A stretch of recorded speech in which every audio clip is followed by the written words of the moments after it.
A year ago, as President Trump entered the White House, it seemed there was no stopping the global rise of autocratic populists. Around the world, political leaders were building support by demonizing minorities, attacking human rights principles, and undermining faith in democratic institutions.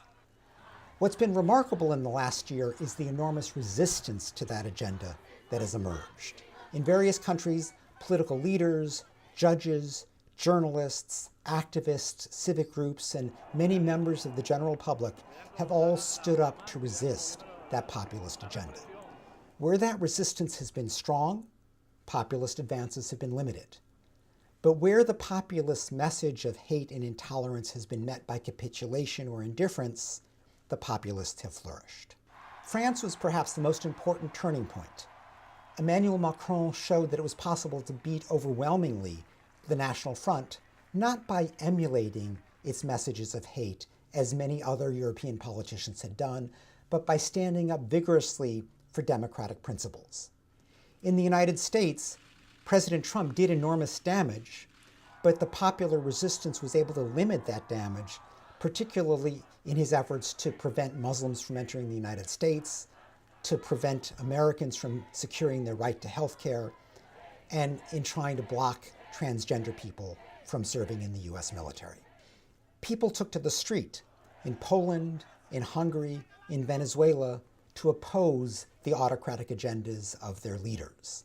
In Africa, an effort to orchestrate a mass exodus from the International Criminal Court was met by an overwhelming round of support from African groups who convinced African leaders to stand with this court so that only one country, Burundi, in the end, left it.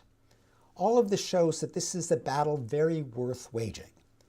But when there was no opposition, when domestic opposition was suppressed, when the international community showed indifference, it's in those moments that anti-rights leaders prevailed.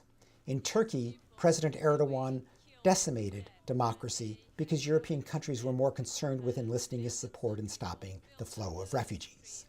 In Egypt, President Sisi crushed dissent because most Western governments bought into his argument that he was providing stability.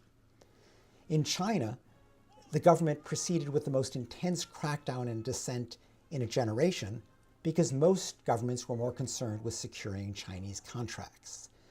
Enormous catastrophes unfolded in Yemen, with the Rohingya in Burma, because most governments around the world didn't put the pressure needed to stop these atrocities.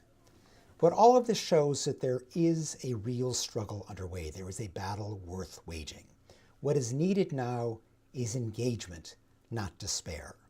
A principled defense of human rights and democratic principles rather than capitulation to those who attack those principles.